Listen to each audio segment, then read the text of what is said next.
Alegra que me esté acompañando en el estudio de la familia humanista moderna, el desprecio de la familia cristiana y de la autoridad, que es lo que están haciendo estas personas humanistas y ateas en la sociedad. Esta es la sexta parte que inicio con este principio. La mala crianza de los hijos puede tomar muchas formas y muchos padres buenos creen que realizan una buena crianza, pero por la falta de límites y disciplina, aún en asuntos pequeños, pueden estar cometiendo el terrible error de criar con buena intención, pero con mala preparación. La mayoría de los padres queremos lo mejor, queremos dar lo mejor, pero crían a hijos diferentes esperando lo mismo de ellos, o algunos creen que solo con cariño, con buen trato, pero sin reglas sabias y estrictas, sus hijos harán lo correcto. El exceso de indulgencia emocional, el no corregir excesos, el no ser firme y fuerte cuando es necesario, puede hacer creer al padre que su hijo se convertirá en un buen adulto, y sin duda puede convertirse, pero sin tolerancia a la frustración, que no aprecia los beneficios que recibe, sin ética de trabajo, con dificultades para ser independiente, y con expectativas que nadie puede cumplir. Recuerden que estamos estudiando la triste historia de la familia del sacerdote Elí, que sin duda fue un hombre responsable que tenía buenas intenciones, pero en su vida de líder y en su vida paternal estaba cometiendo terribles equivocaciones.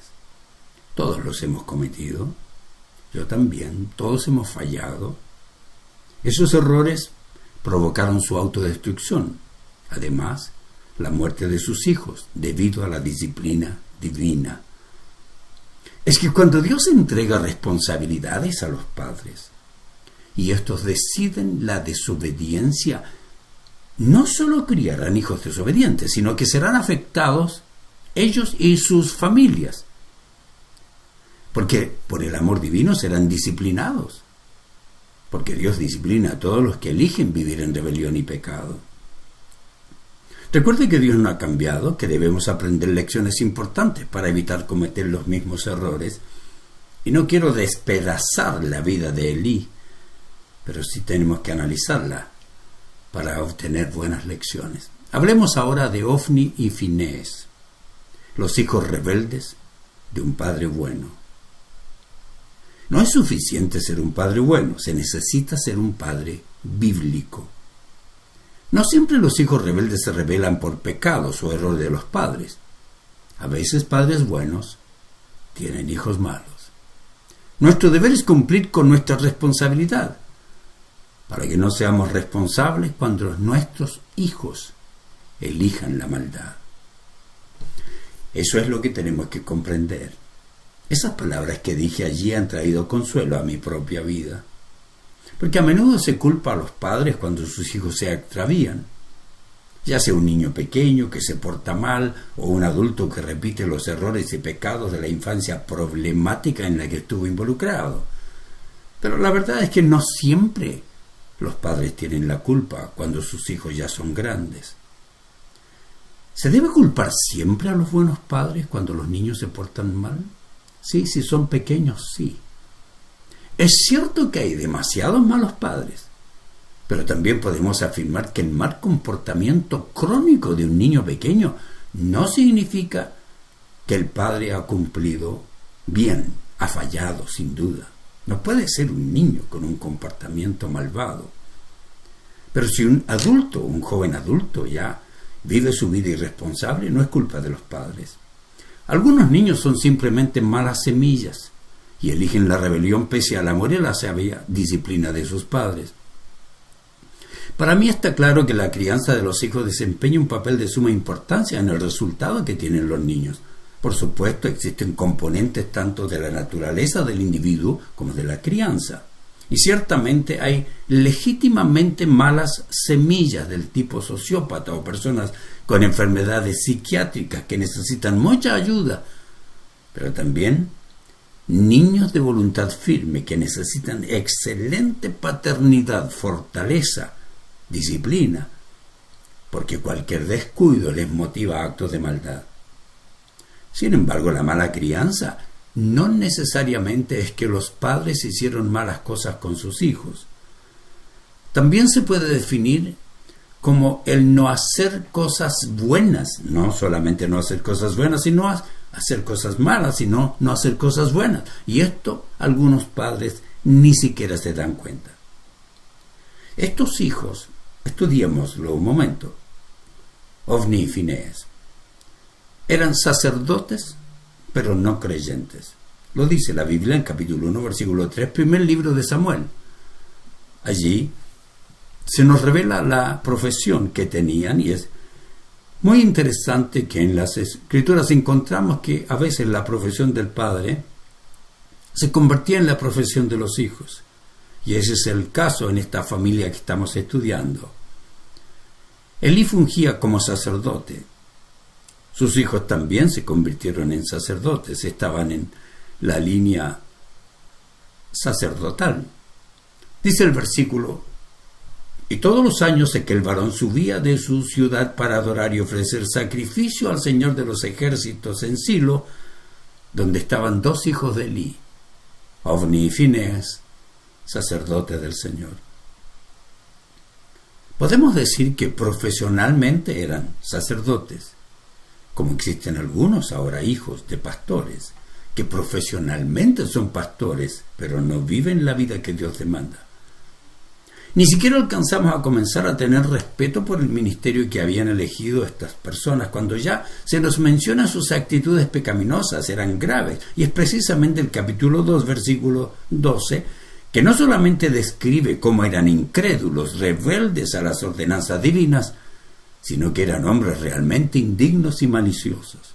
Escuche lo que dice: los hijos de Elí eran hombres impíos y no tenían conocimiento del Señor. Es sorprendente, pero es verdad. Desconcertante, pero parte de la realidad, no solo de esta familia, sino de algunas en nuestros días. Eran sacerdotes, pero no eran creyentes. Eran sacerdotes de profesión, pero su corazón caminaba muy lejos de Dios. Tan lejos que cometían pecados inconcebibles. La Biblia nos muestra que estos dos hijos no conocían a Dios, eran hijos de Belial. En otras palabras sencillas, hijos del diablo. Servían como sacerdotes de Dios en el templo de Dios, dos hijos del diablo. Note lo que hacían: tenían relaciones sexuales con las sirvientas del templo. Tomaban carne de la gente que estaba destinada a ser utilizada para el sacrificio. También obligaron al pueblo a darle buena carne para los sacrificios, y si no respondían, los amenazaban con hacerle daño. Por eso mucha gente no quería ir al templo a ofrecer ofrendas al Señor, porque las obras de estos sacerdotes, hijos de Belial, eran malas. Dios estaba enojado con Elí, porque él no impidió que sus hijos cometieran este mal comportamiento. Muchos cristianos dicen ser espirituales y dicen: pero no soy religioso. Con esto quieren comunicar que creen en algo de la vida espiritual, que pueden creer en la presencia del alma, que tienen alma aún, que hay vida después de la muerte, pero no siguen ninguna religión. Es decir, ellos no siguen ni a Cristo, ni a Mahoma, ni a Buda, pero dicen ser espirituales. La espiritualidad de ellos no se enfoca en lo que la Biblia enseña. Se enfoca en sus ideas, en su imaginación, en lo creado por el Creador, en vez de enfocar en el Creador de la naturaleza que tanto admiran. Hoy tenemos admiración y adoración a la naturaleza y aún a los animales. Eso es precisamente lo que dice el apóstol Pablo a los romanos sobre la ira de Dios que cae sobre los que son pecadores, que detienen la verdad con su perversión. Ellos conocen la verdad acerca de Dios, dice Pablo, porque Él se la ha hecho evidente. Los cielos cuentan la gloria de Dios. Todos se dan cuenta de la obra de Dios, es maravillosa, solo que la rechazan, agrega Pablo. Pues desde la creación del mundo todos han visto los cielos y la tierra por medio de todo lo que Dios hizo. Ellos pueden ver a simple vista las cualidades invisibles de Dios, su eterno poder y su naturaleza divina. Así que no tienen excusa para no conocer a Dios. Pero los comunistas, los ateos, los progresistas, los que querían cambiar la Constitución chilena, nada de Dios y nada de los niños abortados, pero sí amar a la naturaleza. Pablo agrega, es cierto, ellos conocieron a Dios, pero no quisieron adorarlo como Dios ni darle gracias. En cambio, comenzaron a inventar ideas necias sobre Dios. Como resultado, la mente les quedó en oscuridad y confusión. Esto es verdad, existe una gran mayoría de religiosos que se consideran espirituales porque creen lo que ellos determinan creer, no lo que Dios exige que crean para ser hijos verdaderos. Algunas personas dentro del cristianismo creen que son cristianos porque asisten a un templo, porque participan de los dogmas, porque creen ciertas doctrinas y porque aplican ciertos rituales. Entre ellos usted tiene la mencionada permanentemente por mí, la capellana de la Casa de Gobierno de Chile, una obispa luterana que no es cristiana. Es una aberración del cristianismo. La vida espiritual genuina tiene que ver con el llamamiento que Dios hace a quienes ha escogido para que sean sus hijos, sin que ellos tengan mérito, sin que puedan comprar su salvación, tampoco pagarla, mucho menos mantenerla. La vida espiritual genuina la vive la persona que ha nacido de nuevo, por ello ama a Dios, desea vivir las doctrinas y la moral que Dios exige. Por eso no cree en el matrimonio homosexual, no cree en que existan más sexos, no cree en todas las cosas que creen aquellos de congregaciones protestantes no cristianas que tienen una fe fuera de la Biblia. Pero quienes tienen un sistema religioso no han experimentado la salvación genuina. Ellos pueden adorar a Dios, participar de congregaciones, pero están lejos de Dios. Esto es lo que afirma Mateo 15:8. Este pueblo me honra con los labios, pero su corazón está lejos de mí. La religión es el intento de los hombres de acercarse a Dios, o a lo sagrado, o a lo divino. Implica un esfuerzo humano para llegar a ser aceptable ante Dios, o para darle sentido a la vida. Por lo tanto, existe la posibilidad de que haya tantas religiones como humanos. Esto hace que la religión sea subjetiva para la persona, lo que hace que no haya dos iguales. Esto hace que el cristianismo no sea una religión, que sea único. Porque la religión es el camino que crean los hombres para acercarse a Dios, es lo que tienen los humanistas que dicen ser cristianos, lo que tiene esta obispa de la iglesia luterana que dice ser cristiana. El camino que ellos crearon para acercarse a Dios no es el bíblico. El cristianismo es el único camino creado por Dios para acercarse a los hombres. Los hijos de los cristianos pueden haber nacido dentro del Evangelio, pero estarán perdidos si no aceptan que Cristo sea el Salvador y Señor y que acepten las doctrinas verdaderas de la palabra de Dios. Ellos pueden ser parte del sistema religioso, como eran Ofni y Finés, pero no hijos genuinos de Dios. Algo más acerca de estas joyitas de hijos: eran pecaminosos y escandalosos. La vida de Ofni y Finés no solo mostraba su ausencia de Dios, no solo era evidente la falta de temor de Dios, sino que además vivían vidas escandalosas. Así lo dice la palabra de Dios. En el versículo 13 dice que era costumbre de estos sacerdotes con el pueblo que cuando ofrecían sacrificio venía el criado del sacerdote mientras se cocía la carne, trayendo en su mano un garfio de dientes y lo metía allí en el perol, lo metía en la olla, en el caldero o en la marmita, y todo lo que sacaba el garfio el sacerdote lo tomaba para sí. De esta manera hacían con todo israelita que venía a Silo. Asimismo, antes de quemar la grosura, venía el criado del sacerdote y decía al que sacrificaba: da carne que asar para el sacerdote, porque no tomará de ti carne cocida, sino cruda. Estos hijos estaban tan comprometidos con hacer las cosas a su manera que no les interesaban las ordenanzas divinas. como todos estos sacerdotes de organizaciones protestantes que aceptan esas inmoralidades que la Biblia condena. Estos sacerdotes tenían su propio sistema de operación que respondía a sus intereses pecaminosos. Ellos tenían el derecho de tomar carne cocida, pero ellos decidieron que era mejor para sus intereses sacarla cruda.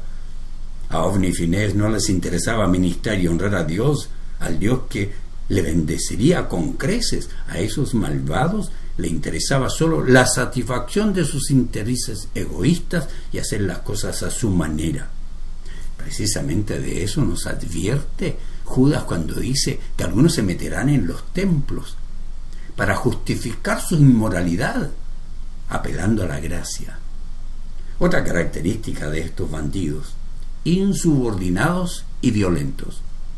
No solo cometían estos actos pecaminosos, actuaban con descaro. Para ellos no existía el orden ni seguían directrices, solo hacían lo que ellos querían para satisfacer sus intereses. Incluso si alguien intentaba que ellos hicieran lo correcto, estaban dispuestos a actuar con violencia con quienes se oponían a sus prácticas reñidas con las indicaciones divinas. Tal vez por eso Elí les tenía miedo.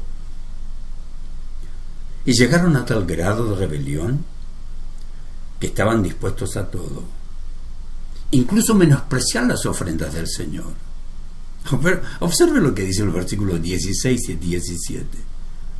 Estos describen la presión que ellos ejercían para hacer lo que Dios les prohibía. Y si el hombre respondía: quemen la grosura primero y después toma tanto como quieras, él respondía: no, dámela ahora mismo, de otra manera yo la tomaré por la fuerza. Era pues muy grande delante del Señor el pecado de los jóvenes, porque los hombres menospreciaban las ofrendas del Señor. Ir en contra de Dios, de las indicaciones de Dios. Bueno, de esta historia podemos extraer muchas lecciones, pero sobre todo una sobre lo que Dios espera de nosotros y de nuestras familias. Tenemos que ejercer nuestra autoridad, queridos. No le crea al mundo. Si un niño se va convirtiendo en irrespetuoso, ladrón, inmoral o una persona dañina de algún otro modo, el padre cristiano no debería permitir que tales cosas sucedan en su familia y tener serias sanciones y duras sanciones para los hijos rebeldes. Pero si un niño persiste en no acostarse a la hora, que llora, que no obedece, que sigue haciendo rabietas, también es rebeldía. Está obligado el padre a poner fin al asunto de cualquier modo sabio. Todo hijo insubordinado y irrespetuoso que no tiene intención de obedecer o respetar a sus padres se convierte en abusivo y en algunos casos en violento, porque le permitieron cuando niño, tienen adolescentes violentos.